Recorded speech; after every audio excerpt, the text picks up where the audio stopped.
Welcome to Books in the Freezer, a podcast dedicated to the deliciously disturbing world of horror fiction. I'm your host, Stephanie, and today I am joined by author Nick Cutter to talk about his latest novel, The Queen, and books we are putting in the freezer.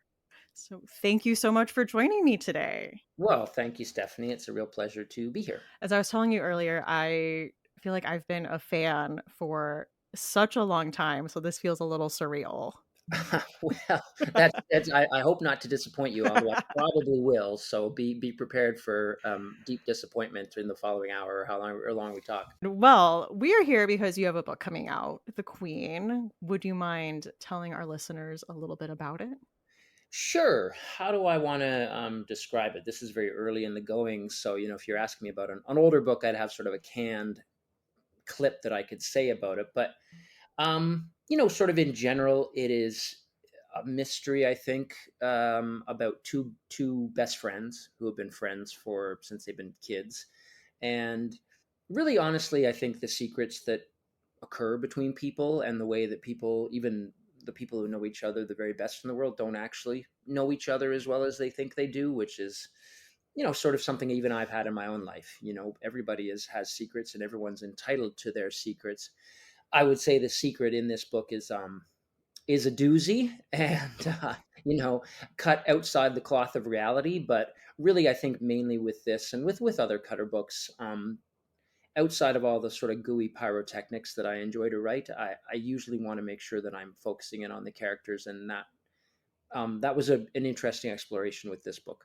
Yeah, definitely. I mean, the main dynamic with the two girls, and I think one thing that really struck me is that we're dealing with like a 24-hour time frame. Like there's timestamps at the beginning of each novel. What was the writing process like when you're dealing with such a limited amount of time and trying to, and people are going places, Yeah, they're kind of on like a scavenger hunt of yeah. sorts. You're exactly right. Well, I mean, every novel has its own um, landmines, you could almost say. Things that either from the inception of the idea that, like, if I'm going to go down this particular road, then I know immediately that we're going to have, it's going to require some sort of monkey wrenching of the plot from here or there, and sort of that was I knew that was going to have both benefits and drawbacks. The benefit being that you try to have this propulsive energy that pushes you forward minute to minute and hour by hour. The drawback being, as I said, if I'm interested in characters, and I generally am, well, you need to find reveries, I think, or moments, or even extended periods where you sort of go back and you investigate the sort of the dynamics between these people who you wouldn't normally be able to, if you're catching them in medias res and you're sort of hurtling through this sort of narrative. You you, you I, I needed to find spots where I could go back and sort of slow the narrative down, or if not slow it down, at least pause, so that we could see who these characters were, and ideally you come to care about them, and that sort of helps the reading experience overall. But yeah, I mean, there was a lot with this book that was different than stuff I've done before, and using this sort of the ticking clock is not something I've done with before. I enjoyed 24 when it was on, and Yeah.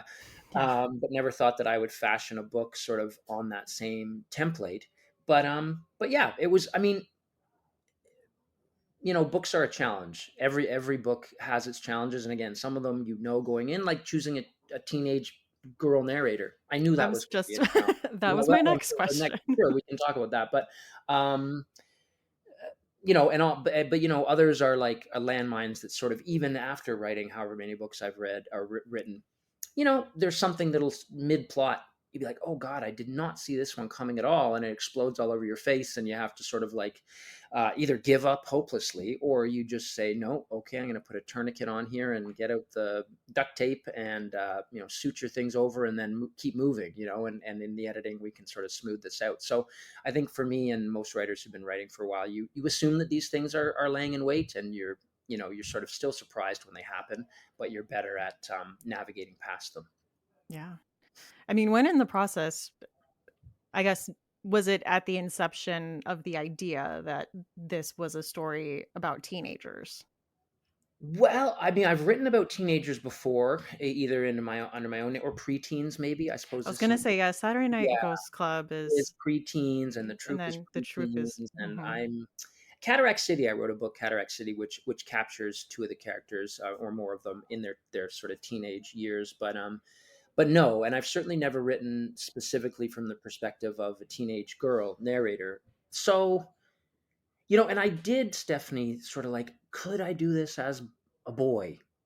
I yeah, mean, you're almost hoping at some level because then you don't have to stretch yourself as much and you're on more familiar territory. And you're also not, I don't think, taking quite the risk of offending people, readers, by just getting things completely wrong.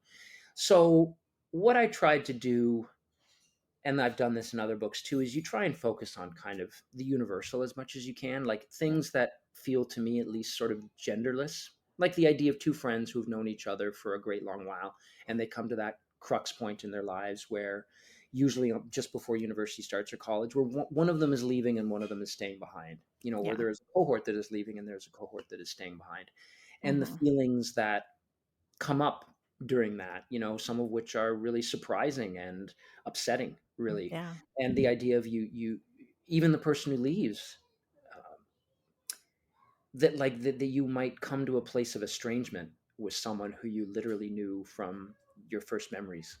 And it's happened, it's happened to me. I think it's could have happened to you. It yeah. feels somewhat universal. And frankly, there's even a scene in the book where I almost, you wish you could change to a male narrator for a sec. Like there's a scene where Margaret, the character that I'm writing under, and a boy Harry have sex for the first time, and I'm like, it feels vital to the plot, but it also, you sort of are very nervous going into that scene, obviously. But again, I tried to focus on, like, honestly, Stephanie, I tried to go back to my own first time, and that's a long time ago now. And I haven't talked to the person who I went through the first time with in many a moon. Probably, I don't think we You really didn't shoot spoke her much a after Facebook it DM. happened. What's that? No, no DMs. No, we've not reconnected. Um, but I think if we did sit down now as adults and potentially, mother and father and, husband and wives and people who have had lives, and said, like, I mean, honestly, how was it? And I don't know, but mine was like, it was not what I expected. Do you know what I mean? It was, Mhm. I think a lot of us have been raised, and up until that point, like, I was a kid of the 80s. So it was like, oh, well, sex is, Kenny G is playing a saxophone in the background, and there's some mosquito netting over the bed, and it's blowing in a night breeze, and two bodies are kind of very elegantly entwined with each other. And that was by far not what was happening. I was very self conscious. I felt like I was doing the wrong things. My body felt weird to me in that moment. And it was sort of like, could we just like have a do over here? Or could we like maybe just call a timeout and chat about it?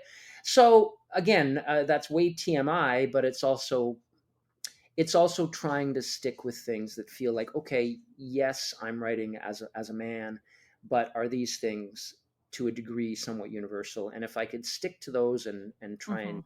be as, you know solicitous and careful within those things, but while also sort of leaning on my own experience and hoping that I was leaning into the universal, I tried to do that, and also recognizing, again, it's just not going to work for everybody. And Yeah. that's, I've certainly written a bunch of books already that haven't worked for everybody, and that's part of writing. You start writing a book and you say to yourself, oh, well, it's working so well for you that you are completely blind to the things that other people are going to find outrageous or enraging, or just simply feel takes them out of the book, right? But if you were feeling all those things, you wouldn't actually get through the book in the first place, because you would collapse into self-pity and just say, "Heck with it, I'm going to do something else with my life." Do you check your Goodreads or your reviews at all, or are you someone who, like, when the book is out, it's out of my hands, I don't wanna know?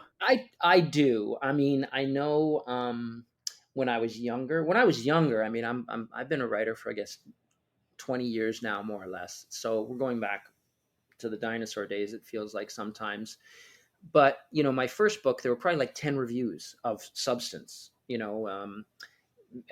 you're lucky, you get one in the New York Times, the Washington Post, et cetera, et cetera. and someone would have to clip them out almost and send them to you so you could read them. If you couldn't, if you weren't diligent about finding them yourself.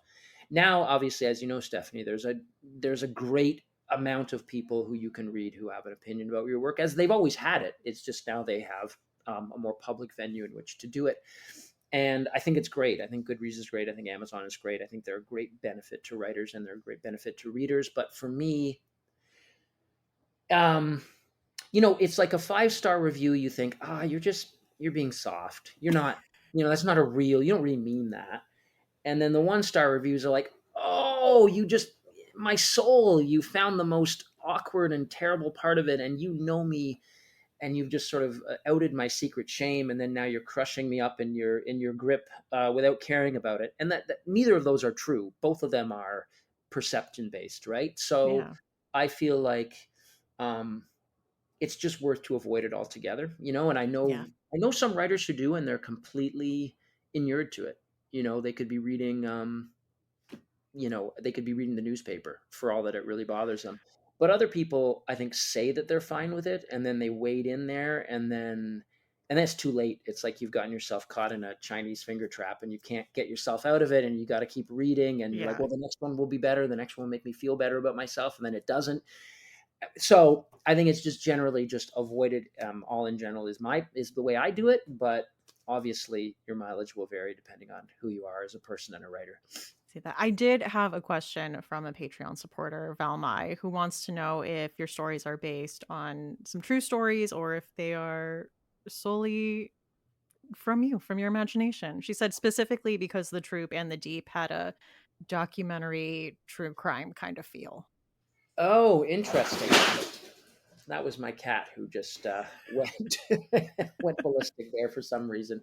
Um, I would say yes. Some things come from my own life. Even in this book, there were a couple elements that drew from my real life, which we can potentially talk about. I'll have to be very careful navigating around them, but sort of in those early books, I mean, that and like my influences, I realize I'm very influenced by Stephen King, Clive Barker. I'm if nothing, the result of my influences on the horror side for sure. So it's a matter of, I think, navigating between those influences and lending to it the specificity that comes from my own background and past. Because even with the books under my own name, often after a reading or something, someone will come up and they've read.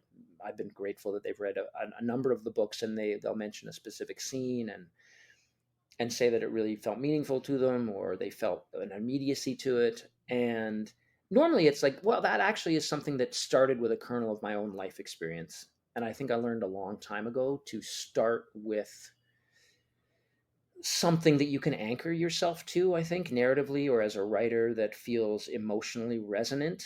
And then you just have to really go back into your own history and your own memory and sort of tease out those really galvanic or important details. And then you buttress those out with fiction, and then, Yeah. then that becomes a scene that is fictional but has elements of truth and real history in it. And even, like I said, with this book, one of the harder things to do was you're writing from a teenage perspective, and I'm a man in my mid 40s when I was writing it.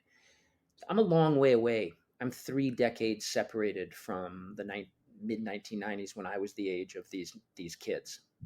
So, like, how do you get back?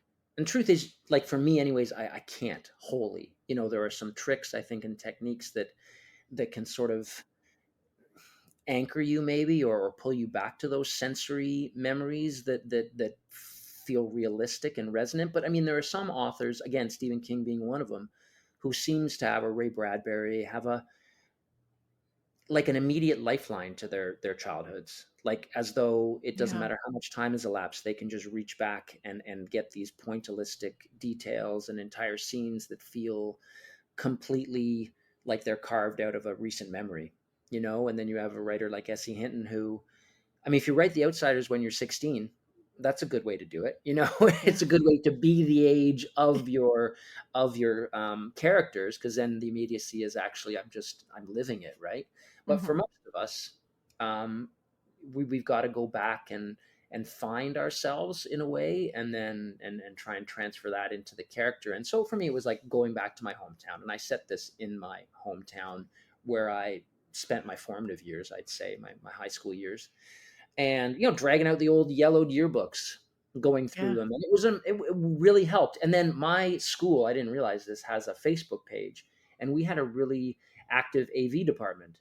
And so someone was always out with one of those bulky video cameras, recording the halls, recording the dances, with the music that was apropos of that time in our lives. And that was immensely helpful too. Like, I just felt like I went right back, not right back, but I really attached myself closer to that time and place in my life.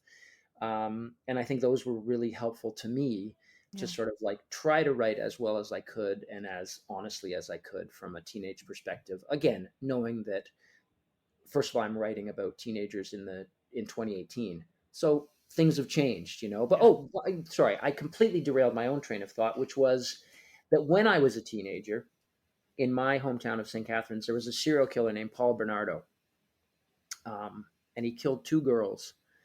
And Stephanie, you having read the book, this might make sense to you. My perception of it is, and I write about this in the acknowledgments, is that of the two, one came from means, Hmm. was from a wealthy family, and one was from a less wealthy family, was from even potentially a poor family. And that because of that wealth disparity, they were memorialized differently. Everyone had a story about the rich girl and what Yeah. promise and potential thwarted because of the death and the loss of this person. And it's not like that same tragic circumstance was not applied to the other girl. It was, but it felt, as the kids would say this day, it hit different. It didn't quite feel as resonant, or that there was enough care. And I wrote the book under that belief structure. That was really very important to the way that I wrote the book. And then, afterwards, I did the research, I think, and I looked a bit more deeply into it. And it didn't actually, that's the weird thing about memory. It doesn't necessarily hold up to scrutiny once you really sort Yeah. of unpack it. And I don't think there was that difference as much as I wanted to see it at the time. But I think sort of the anger that fueled part of the writing was important at the time when I was writing it. And I think probably societally, socially, it still coheres. I think Yeah. there probably still is some resonance and truth to it, but I don't think maybe in that specific circumstance related to my own upbringing and those incidents back in my hometown, I don't think it works there exactly. But in any case, it was like it fueled the writing at the time. Yeah. But I mean, even within true crime spaces today, even if that specific thing wasn't true, we still see the way certain victims' cases get a lot more airtime, get a lot of like boots on the ground interest, and TikTok series made about them, and which ones get ignored. Yeah, I think you're exactly right about that. So I think probably ambiently I had noticed a lot of the same thing that you mentioned, and I applied it to this thing that happened during my youth. We are talking today, though, about things we're putting in the freezer. And Yeah. for those of you who are unaware, the name of the podcast comes from an episode of Friends where Joey Tribbiani is reading The Shining and he puts it in the freezer because it is too scary. And so that is where the rating scale for the podcast comes from, is books that are very scary get put in the freezer. Like I tell people, like The Troop is a freezer book. Like it made me sick reading it. I had like physical reactions while reading it. That is like a freezer book. So for you as a reader, what Yeah. kind of things are freezer worthy? Like make a book Well, there. um, I think for me, because when I was a young reader, I started where everyone started, I think, as a horror reader, at least in the 80s, with Stephen King. Mhm. I read a ton of him, and he had his spiciness. And I mean, this is the old fogey spicy talking. I think spicy now sort of means like something Sexy. different. I mean, like, gross Yeah. or terrifying or whatever. And, just like with horror, there are different levels of what you want to sort of submit yourself to. And from there, I read Anne Rice and Robert R. McCammon and Clive Barker, of course, and he Yeah. was quite spicy. Um, but there was a point where even that was like, I think I want something even hotter. And anytime you want that in the horror genre, there's always a dark alley that opens up, and there are shadowy figures lurking about, and it smells bad down there. But for a certain type of reader, we want to go down that road. And initially, I think for me, I'm first couple, I'd be like, you know, Forbidden. Come on, this is in terms of spiciness. Baby pablum is spicier than this. But then you get confident, and you puff your chest out, and you start, walking further down that alley, and then, the Marquis de Sade comes out, and George Bataille and Peter Sotos, and they're not even trying to scare, they're stabbing you with dirty needles, and they're hitting you over the back of the head with 2x4s, and you're like, oh God, I got to get out of here. So, I went really deep down that with movies too. You know what I mean? I think I just tried to not really terrify myself, but like how bleak, and depressing could I go? And so I think that's kind of blown out my perspective a lot as to like what constitutes truly horrifying reading. But I would say like some of my early freezer books. I think the first one that really truly scared the hell out of me, and I wish there had been a freezer around, was Night Shift, Stephen King's short story collection, but specifically The Bogeyman.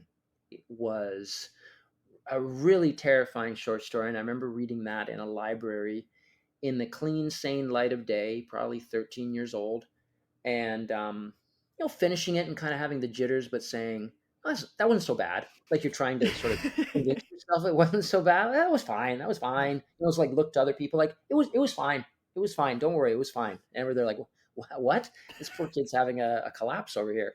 But then you get home and it's 8 o'clock and it's dark and you're in bed, and then it's very scary. And that one scared me for a great deal of time.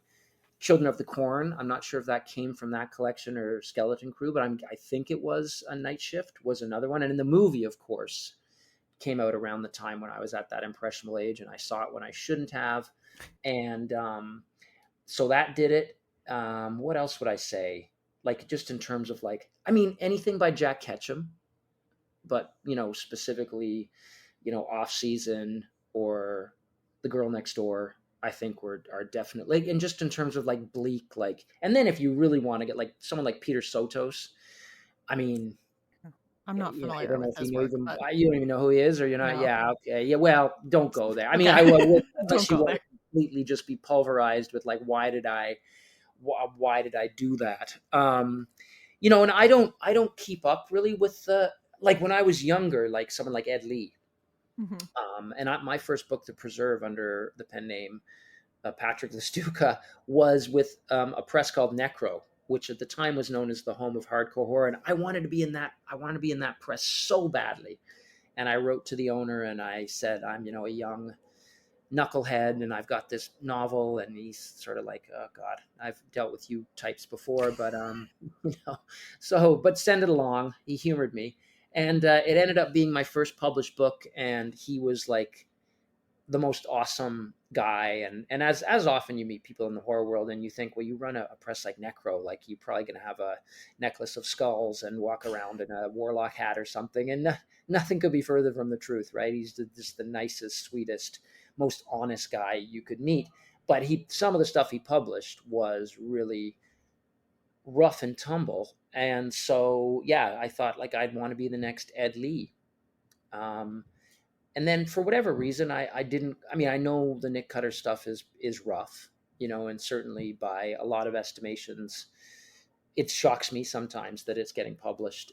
But that said, I think I know because of my long history with horror that I always would think of using Nick Cutter or some of my contemporaries who write that rougher horror as like a litmus test.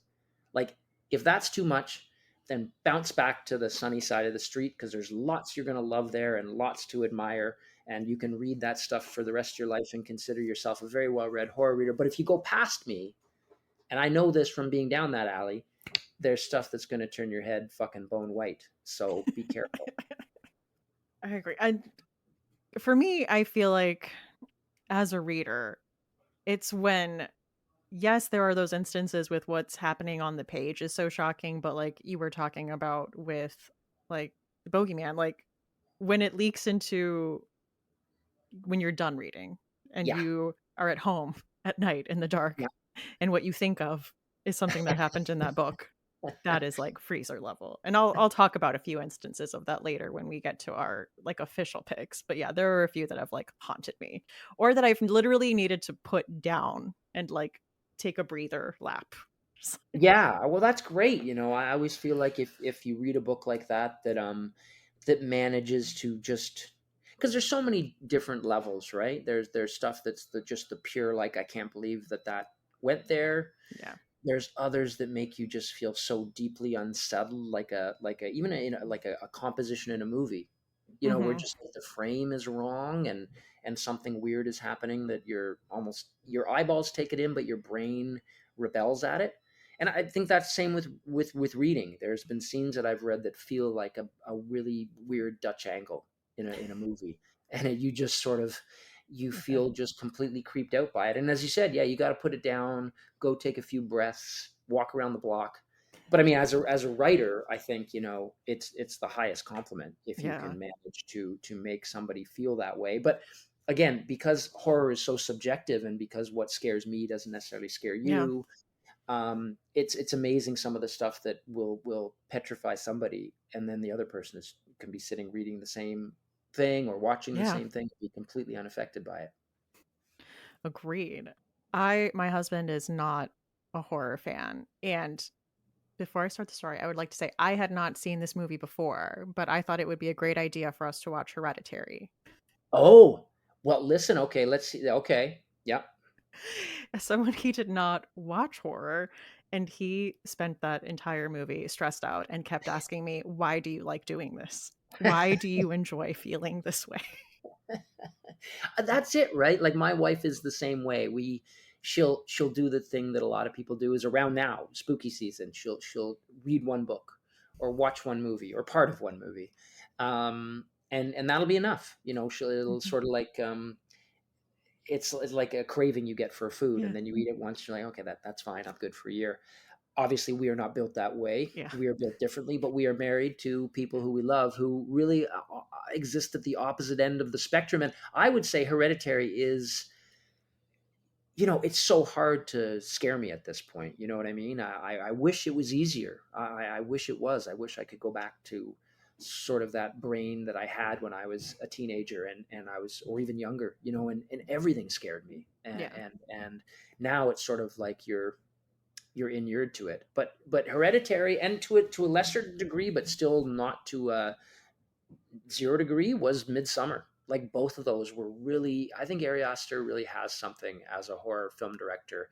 And I remember being in a hotel after watching it, and I was away from my family, and I don't know. I was like, I wish my family was here.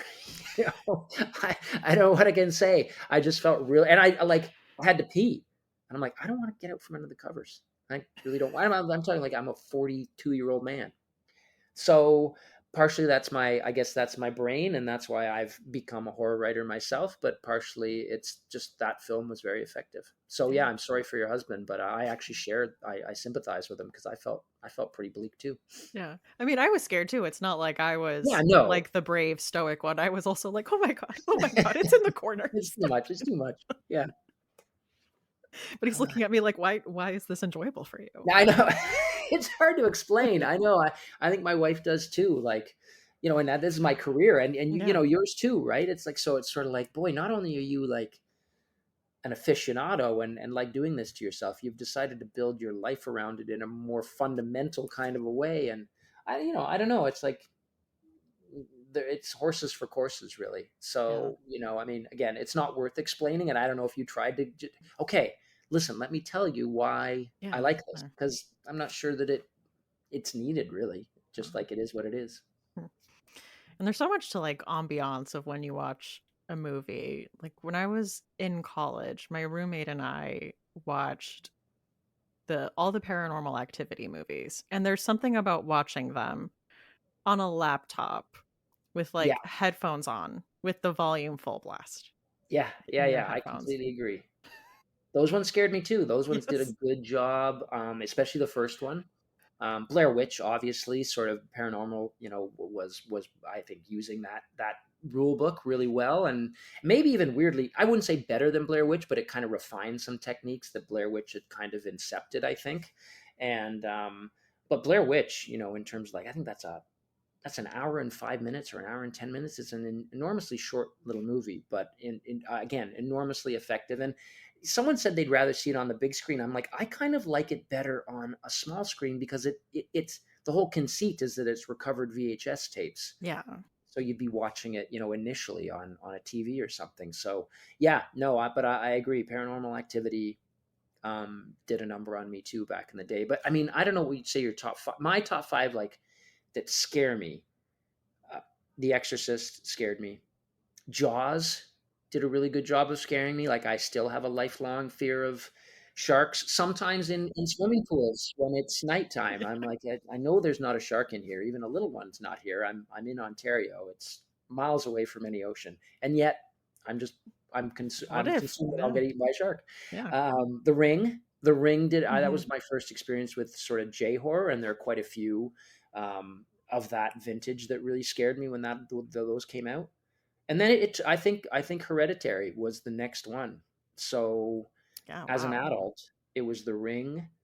Yeah, because the other ones were all when I was a kid. So The Ring and Hereditary.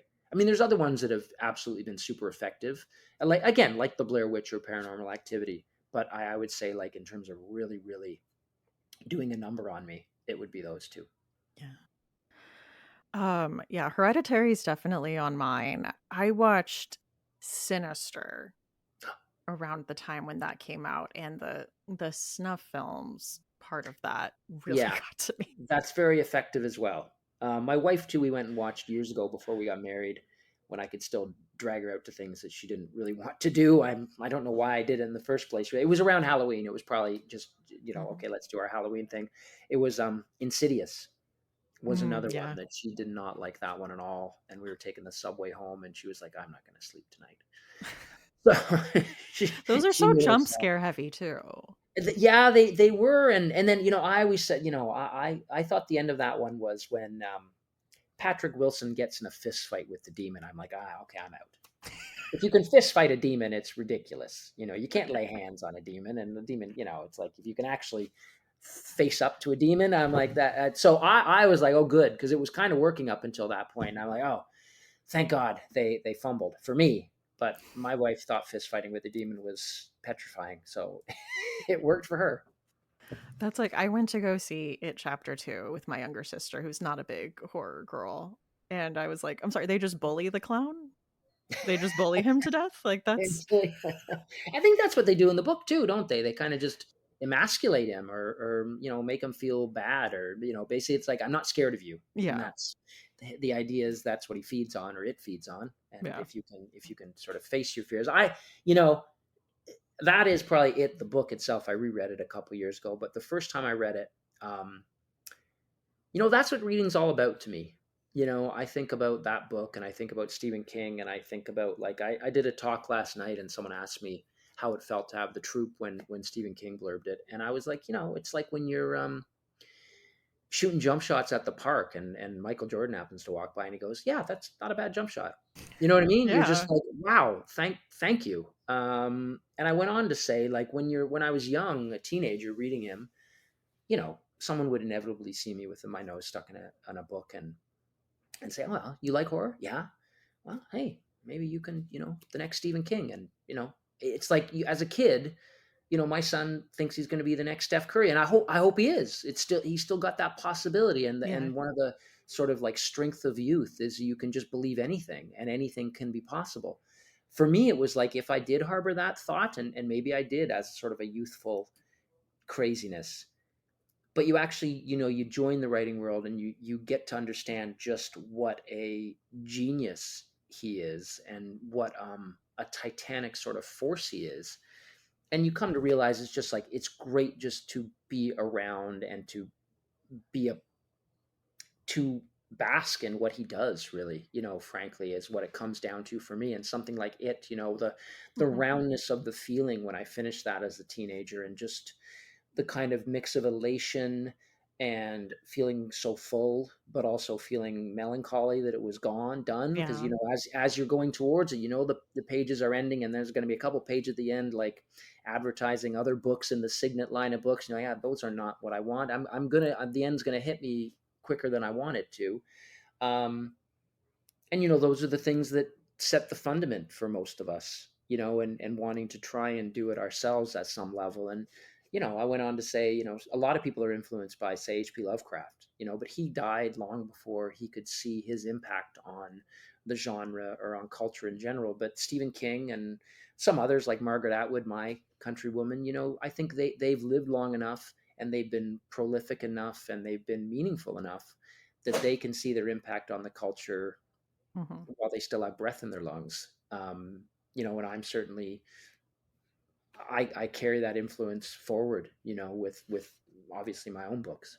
Are we ready to talk about our freezer picks? Sure. My first pick is Violent Faculties by Charlene Helsby. This came out, I want to say, this year. And ooh, this was one of those rough reads. This is about a philosophy professor who has been let go from the university due to budget cuts. But what you, the reader, are reading is her essentially like an academic thesis. And she is setting out in this thesis to prove why philosophy is actually quite important as a humanity. And she is showing off like a series of experiments about life and death and what makes us human.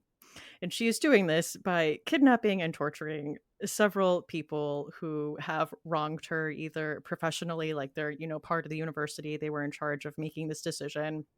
Some of them are just like personal squabbles she had with people. So you're dealing with someone who is writing in this like very academic, very like scientific way, but who is clearly unhinged and unwell, and sometimes like a personal like barb will slip through, and you just realize you're dealing with someone who has just absolutely gone off the deep end, unhinged.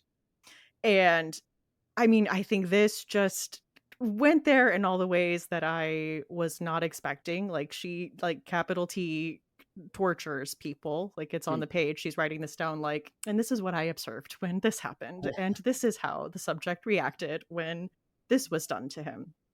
Um, so yeah, trigger warnings for that. You definitely need to know that going in. There is a lot of like sexual assault. There's a lot of torture. There's a lot of death, obviously. Don't feel like I need to spell that out. But this is a book like, yeah, you need to know what you're going into going in. I mean, the cover of the book is like a tongue being cut out, but it's like a diagram with like the Oh, little okay. measurements all around.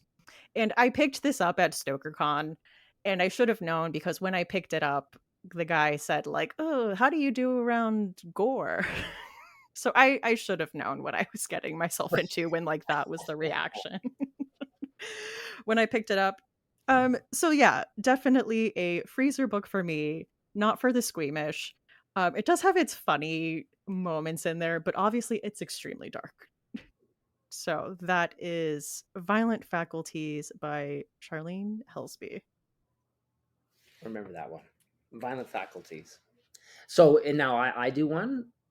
Okay. Well, I'll start with Pet Cemetery, I guess, because um, I think I just said it. It's probably my favorite Stephen King book. Tough to say, but it probably is. And I would say the one clearly is the most influential on my own work is Carrie, which obviously I love a great deal too. But I think the one that maybe aesthetically for my own work feels the most resonant is Pet Cemetery, because it really is. Now I haven't read Revival.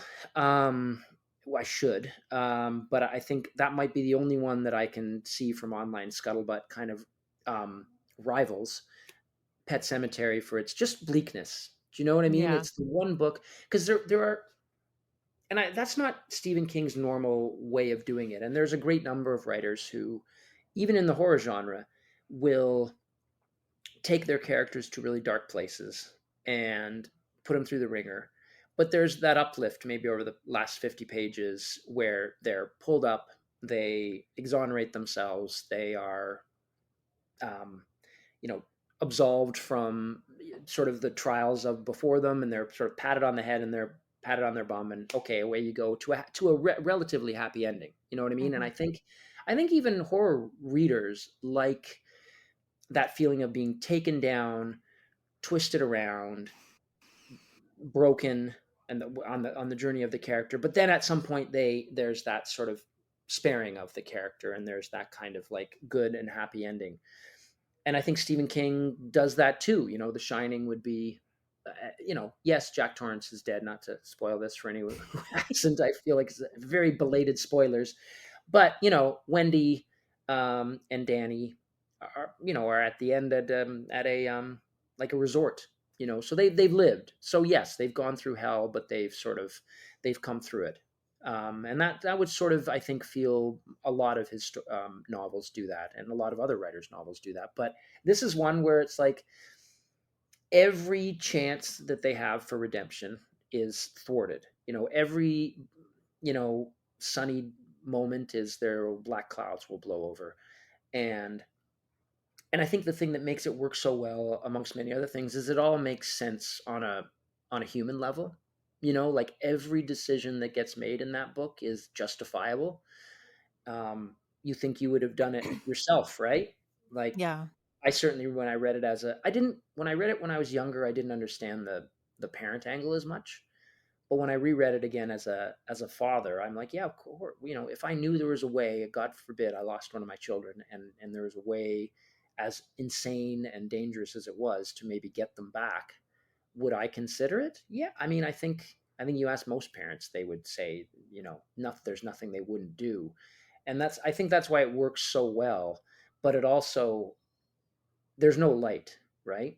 So, Yeah. and I think that kind of echoes in a weird way, or maybe in sort of a,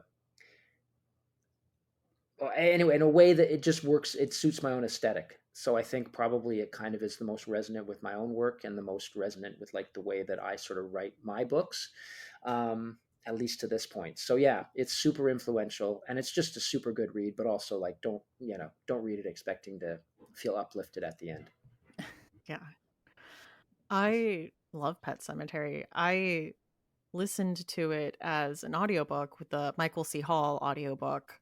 Oh, Um, okay. and I had a job where I was working overnights. So, setting the ambiance, working by myself. You see Um, the movies? hmm? You've seen the movies? Uh, yes. I saw the first one. I have not seen I this have, the remake. I think I started it and I just didn't finish it. Okay. Like um, I know how I know where this is going. I've seen this before. Yeah. Um, but what was the main character's name? Was it Lewis? Lewis Creed, yeah. Yes. I I enjoyed his character shift so much because when the novel opens up, he's very flippant about death or very matter of fact. He's like, I'm a doctor. I deal with this stuff all the time. Yeah, Death is yeah, death until it happens to him, yeah, you know? And then you yeah. see, like, okay, when you're in that position, your feelings on that change. Yeah, he Suddenly, does this such a good seems like a job. perfectly logical choice. Yeah, exactly. Yeah, and he King gets his dissolution so right and hits all the points on the way that it, again, you're right, when it arrives, that decision, he's at that place too where it's like, no, of course we know what he's going to do, even though there seems to be an internal conversation, or it's even the pant cow or whatever, the specter that's kind of warning him against it, is still kind of warning him against it, and it's almost like his id kind of trying to break through, and but by that point he's lost entirely. So anyways, yeah, bleak as hell, probably his bleakest book, other than, again, people might say Revival, but I have not read that to say. I don't know if you've read it or not. I have. I will say I didn't enjoy it the first time I read it, but I was religious then, and I am no longer Oh, religious. And okay. so I am wondering if I would have a different take on it post Is it religion. very anti-religion kind of, or? I don't think so. It's with the bleakness of the ending, Oh, okay, I see. where I felt like, you're kidding me, right? Type of an ending. No, they say that with King too. You can't nail the endings. I don't know. And the endings are tough. Yeah. I think he nails a great many of them. I'm trying to think of ones where I think he just sometimes has so many balls up in the air. It's very difficult to sort of catch them all nimbly. But if he didn't have the ambition and the ability to throw them all up in the air, it wouldn't be as good of a book anyways. So, and I guess some of them are so great that you're just like, please land this, please land this. And if he doesn't quite land it in the way that people hope or would like, it's like, yeah. Anyways, I've heard that, so I think Pet Cemetery lands perfectly. Yeah. It's I think it's one of my favorite endings of his. isn't it? Yeah, I mean it's a total gut punch, but it's also a totally well set up gut punch too. My next pick is Incidents Around the House by Josh Mellerman. This is also a new release that came out this year. And this is told from the perspective of 8-year-old Bella, which I will say is a device that sometimes doesn't work for me when we have like a pretty young narrator. But I think it was put to effective use in this situation where, it's limited to an 8-year-old's understanding of the world, but also like, what if those supernatural things are true though? So in this case, she lives with her parents and she loves her parents. They are her whole world, but there is a figure that she sees that she calls Dark Mommy. And this figure comes to her every night and keeps asking her, "Will you let me into your heart?" And she keeps trying to ignore this figure, but it just keeps gaining power and it is getting relentless. And it just wants to know, "Will you let me into your heart?" And what I did like about this is that this is a situation where the child tells the parents, and I don't feel like we have to deal with a lot of the parents don't believe her. Like they kind of see evidence on it of it and are like on board right away. And I was like, okay, like we're moving past this. Like we are working towards the like, oh no, this is real. Oh no, like things are happening. We need to do something. And the scares in this felt very reminiscent of like It Follows. Like I just Mm. feel like he captured that iconic scene where there's like the dark figure coming down the hallway and like almost through the door. This is one after reading this. Now, whenever I wake up at night and have to go to the bathroom, this is a book that comes to mind, and I get a little like, "Ugh." Have you read this one? I have not. I've heard, I mean, I've read others of Josh work, but I've heard nothing but good things about this. So I'm sure will eventually. I'll sit down and read it. Because yeah, what you're saying seems to be other people I've spoken about have said the same thing. It's kind of it holds legitimate jump like almost movie type scares Yeah. that are rare. But Josh has that facility. I think he's got a really good grip on how to build that tension scene by scene and really sort of make it visualized at some level. So I'm really glad. I'm really because I think Josh is a great writer. So I'm glad to see this book is getting the attention that it deserves. So that is Incidents Around the House by Josh Mallerman. Okay, Lord of the Flies. I mean, Lord of the Flies. I've probably read it more than any other book ever, and it's again as a single book, I'd say Stephen King is overall the biggest influence, but probably as a single greatest influence, for me and a lot of people, weirdly, Lord of the Flies is it because it says so much about human nature, really, and it says it in such a compact and I think meaningful. And the history of William Golding is that he was a headmaster for the longest time. So he worked at an all boys school, and there was this book. The Coral Island, that predated him by quite a bit. It was written in the late 1800s, but it would have been around when he was teaching. And it was three boys who get lost on an island, and they have these rousing adventures, and they're self-sufficient, and isn't it fun? And they're, they're visited. It's very much not a book that is taught anymore. They're visited by cannibals, and they escape the nasty cannibals and their savage ways, and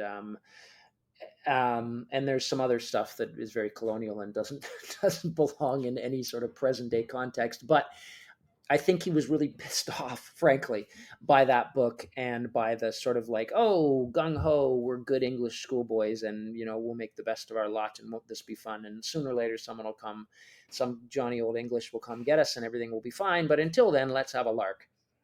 And he, looked around at the boys he was working with and teaching and said, that's not how it would go at all.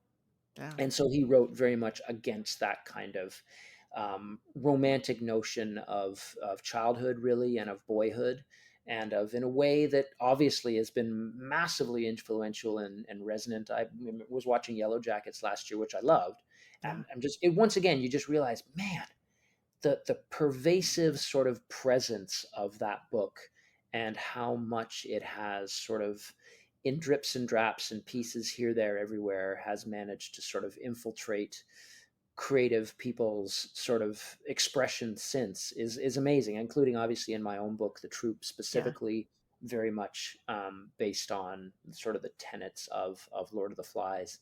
And so yeah, and you would chuck it in the freezer because Yeah.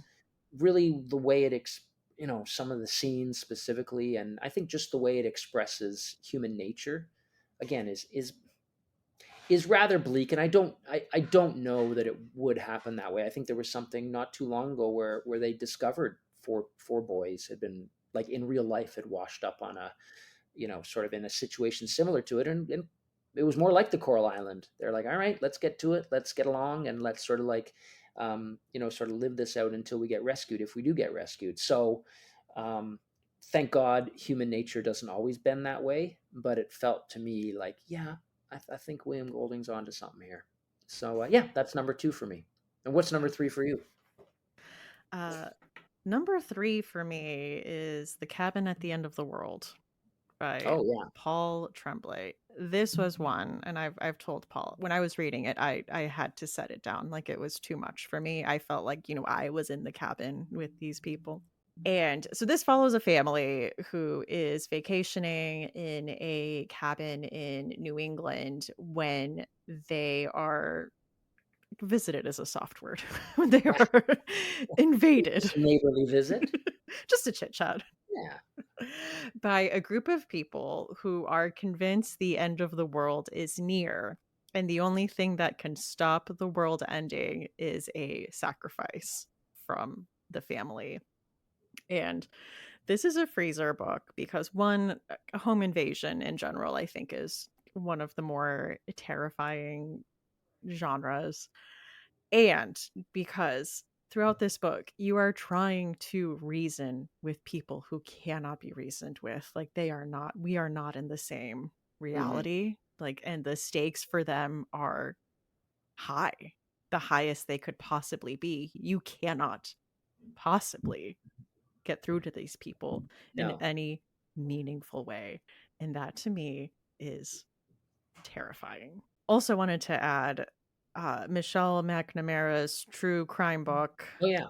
Find You in Um, the Dark, or I'll Be Gone in the Dark. I'll be gone in the dark. A woman's obsessive search for the Golden State Killer. That was another one that like haunted my dreams, and I would wake up in the middle of the night and like just do a leisurely check and make sure all like my windows were locked and like all the doors were locked because it really got to me just how methodical all these crimes were. Yeah, I remember reading about that too, and I think a lot of true crime stuff, it is, you realize just how methodical these guys are, and it's Yeah. almost always guys. You know what I mean? Like, they've Yeah. been casing a particular house for weeks, sort of a thing, and you think it's a crime of passion. It's like, no, no, they're actually very, and they have their escape routes all planned. And I've read both of those, and for different reasons. I would agree, they're definitely terrifying. Um, Terrifying, and Paul's is scary, but it's also really, I mean, it's propulsive. It sort of Yeah. switches midway through. Like, it's the home invasion, and then there's the escape, kind of, and then that's written in a really propulsive sort of style. But until then, it's a lot of the family dynamics, and Mhm. you even feel for the invaders, because Yeah. they clearly believe what they're doing is the right thing that has to be done. It's like the trolley. Do you know what the Yeah. trolley equation? It's Yeah. I guess a version of that, basically. So yeah, no, I really like both of those books, but they're also like, they live inside you a little bit. Yeah. What's another good one, actually? We Used to Live Here, which is a Yeah. Canadian writer, and I read that not too long ago. Yeah, I'd fling that in the freezer too. That one's pretty Yeah. creepy, And he said something. I interviewed him a couple months ago before the book came out, and he said something I thought was really interesting. He's like, people don't, in his experience, um, people don't need to be as terrified. How did he say it? It's like you don't have to think you have to scare people as hard as you do in order for them to be scared. It was something along those lines. Like you don't have to really lard on the horrors. In his experience, it's like it's a small little dosage of it, or again, it's that Dutch angle aspect where everything just feels a bit weird. And we sort of Yeah. spoke a little bit about how that works. And I thought, yeah, that's good advice to horror writers. Is that sometimes less is more, and sometimes not really my aesthetic, but still sometimes less is more, and that can work. So yeah, thank you to Marcus for that. So I think to my last one. I mean, it's not really a freezer book in that way. It's a lovely book. I mean, I go back to Flowers for Algernon quite a bit. I think if I'd probably had to re-choose, I might have gone American Psycho. Actually, that might have been one that was between having me. You know what? Let's do American Psycho, because I really love Flowers for Algernon, and anyone who hasn't read it should read it. And I think it's really interesting to me because it expresses so well the sort of human ambition that we have to try and take something that can be seen as a flaw, or like we're just going to make you not only normal, quote unquote, we're going to make you super normal, and you're going to be happier because you've been taken from this place. Anyone who hasn't read the book, it's about making someone of subnormal intelligence into this super smart person, and whether he really wanted that, and whether that's really best for him. And sort of, it's a really graceful and beautiful story about accepting our limitations, which I think we all have to do at some level. Um, it's not necessarily a book you fling in the freezer, though. So I think I misunderstood the assignment when it came to that book. And so American Psycho, I read that when I was I probably read it when I was a freshman in university. And the history to that one, as most people know, is that the publisher refused to publish it, which is such a rare thing. Uh, I had it happen to me once. Not, Really? yeah, with a book under my own name, just because the editor didn't like it. I mean, Okay. it wasn't like.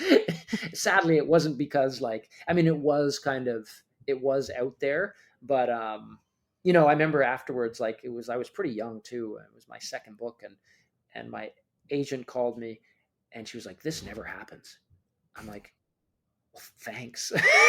It was like she was even grappling with it as well. And I'm like, I know you probably didn't mean to say it that way. She said, well, but you get to keep the advance. I'm like, that doesn't help anything. I mean, but in terms of my own self pity that I want to wallow in right now, the money is not helping anything. But anyways, his was simply he tendered it, and they were like, this is absolutely not something that we want to support in any sort of way, shape, or form.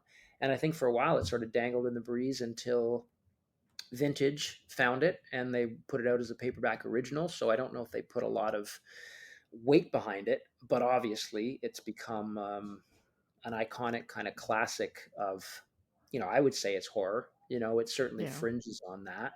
If it isn't, it's social commentary too in a really interesting way. But it's probably honestly too one of the most scabrously funny books I've ever read, especially when you read it, say the second or third time, and you're past sort of the operatic set pieces that he does of the killings, and you start reading it for the party scenes, or the even the musical breakdowns that he does. You realize, good God, this guy Ellis. I mean, I think Bret Easton Ellis has about one gear, but he really knows that gear very, very, very well. And that was kind of he got it cooking better than I think he's ever gotten it cooking before or since.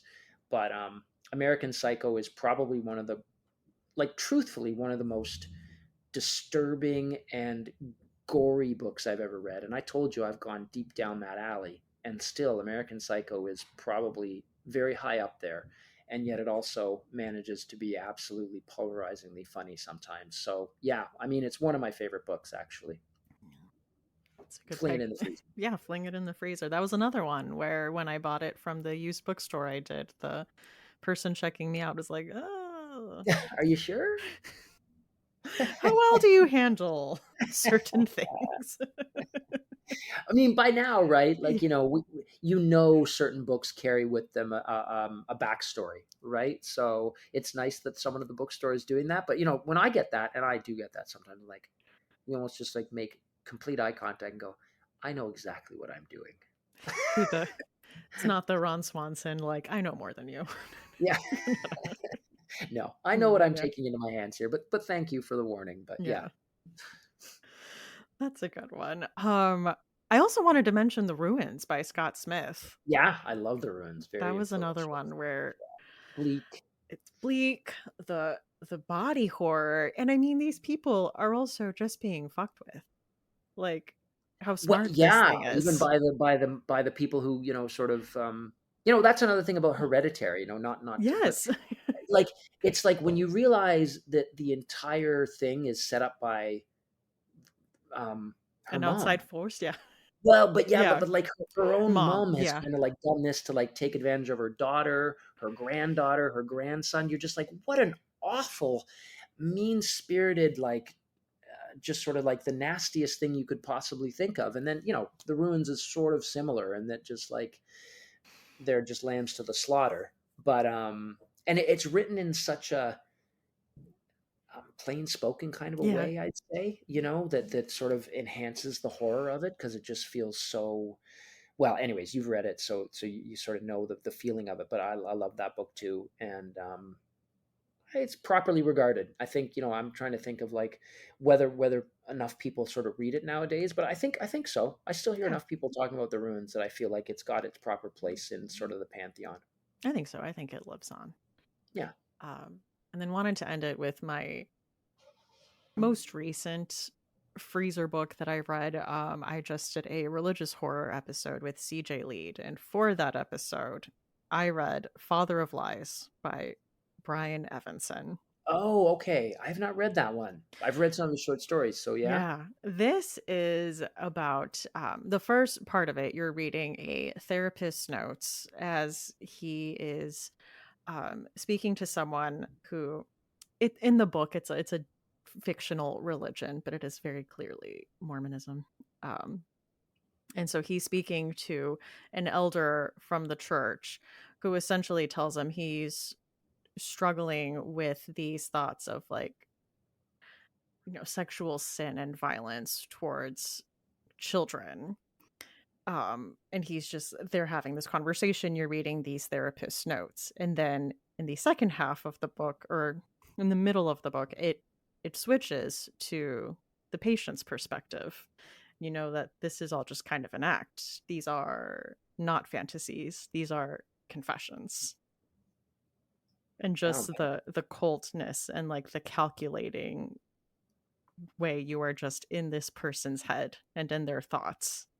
And not even that. That's not even the horrifying part. It's the enabling of the church structure when they become aware of it, and just all of the things that are in place to protect this individual I could see is that. Yeah, I could see horrifying. that. I've heard good things. I've heard good in the same way that you're saying, like really um I mean he's a writer who pulls no punches. No, yeah. Yeah, I mean he is it's Evenson. Is it Evenson? Is it? Evenson? Have I Evanson? s- Maybe it's Evanson. I don't really know. no, I've you, heard okay. both ways. We know I who we're could be talking about. wrong. We know the I'm writer we're like, talking about. yeah. He's not here to dispute us, so we can call him whatever we want because we're saying nice things about his work. That's true. So yeah, but in any case, yeah, I mean, in the stories that I've read of his, um, he's like I feel like Thomas Ligotti and him in a certain way share a resonance in that they're like writers, and they're like your writers, your favorite writer's favorite writer Yeah. often, and they have an enormous influence on the genre, mainly from short stories. I know they've both Mm, written some longer works, but I mean not many. I think comparatively they're mostly known as short story writers. yeah. This was late 90s for him. So, Yeah, right, because he's yeah. been he's been doing his thing for a long time, and still going strong. In the episode, CJ and I both agreed it's a freezer book. So, All right, Father we'll of have to. Lies. Okay. Well, one of the traditions I have on the show is to ask our guests for a chilling obsession. So, what is something you have been enjoying in horror lately? Something, okay, so again, I've dialed back, I think, from my youthful days of going down that alleyway that I spoke about. I don't do that as The often dark, as dark as alley. I as I used to. I think the pleasures are still there, but I think I've aged out of it, frankly. I mean, there's some of those books that just hit so well when I was in my 20s, and it's not that I don't think they're still as well written as they always were. They just don't hit me with the same kind of resonance. But every so often, a Serbian film will come along and I've got to watch it and say, why'd I do that? Or Martyrs. And I go, okay, well, all right, I can say I did it. But so I watched all the Terrifier films, Yeah. which I hadn't done before. And I kind of glutted out on them. And, they're exactly what you think they are. Maybe I shouldn't have watched them all in a row. It's like eating too much candy floss or cotton candy and a candy apple at the fair and then some fried dough. And you're like, it's all good on its own, but eating all of it at once and just, sitting in a dark alley eating it is even, even worse. But I mean, I see what the fuss is about. I mean, it's sort of like all killer, no filler. He knows exactly what he's trying to do.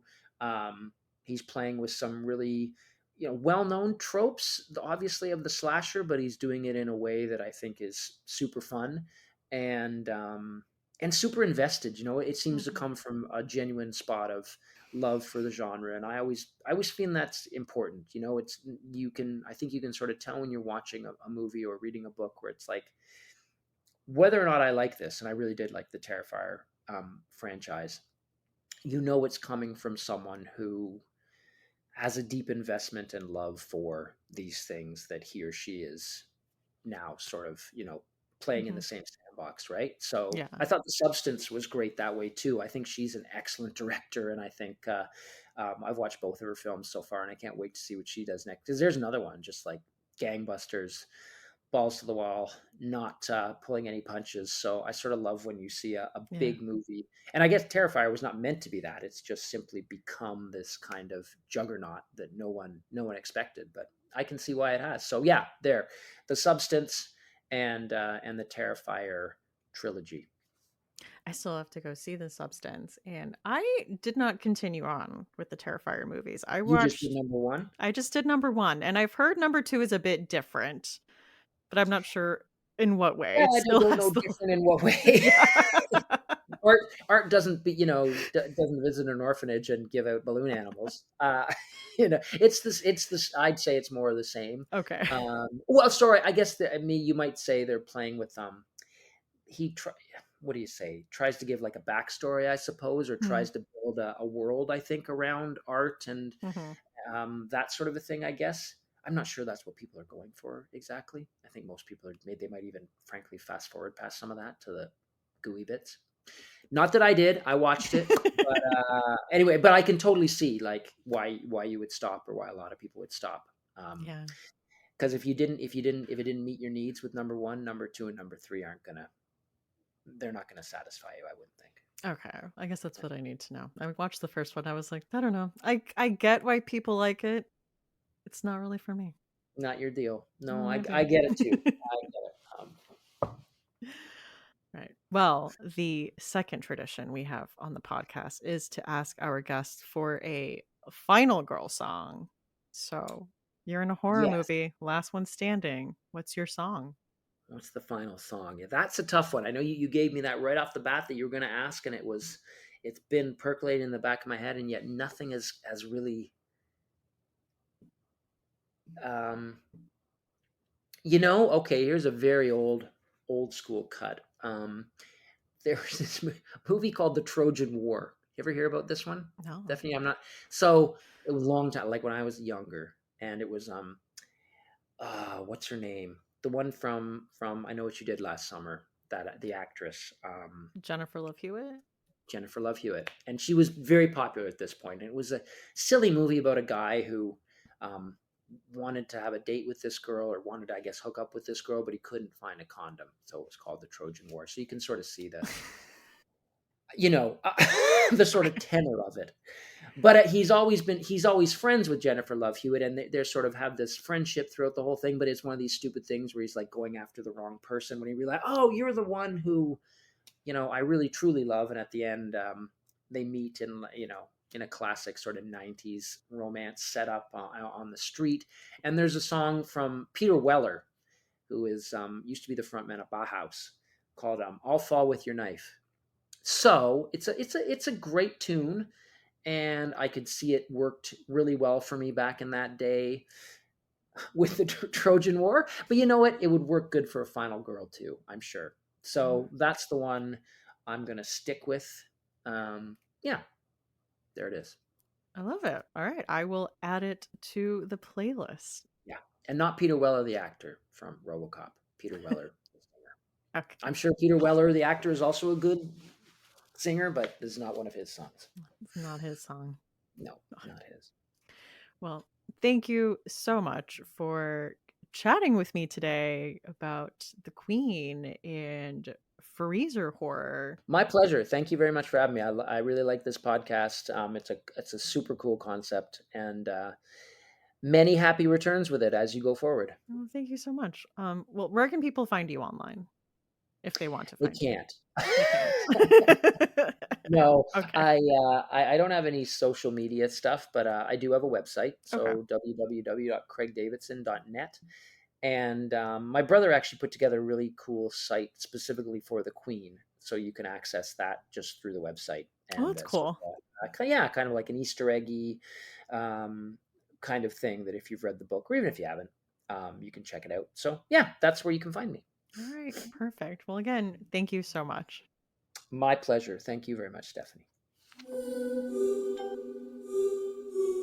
Books in the Freezer is a bi-weekly podcast. We post episodes every other Tuesday. You can find us on Instagram, Threads, Blue Sky, and TikTok, all under some variation of Books in the Freezer. We are no longer on Twitter, so if you are looking for us there, you will not find us because I nuked this account and my personal account this last week. But you can find us basically all the other places. And if you want to send us an email, we are at booksinthefreezer@gmail.com. Show notes for this episode and all previous episodes are at booksinthefreezer.com, where you will find a list of all the books and movies mentioned, as well as links to a lot of cool stuff. Things like the Final Girl playlist on Spotify, or merch, or links to our Patreon, or even affiliate links. So you can find all that at booksinthefreezer.com. I have been your host, Stephanie Gagne. Thanks so much for listening, and see you next time on Books in the Freezer.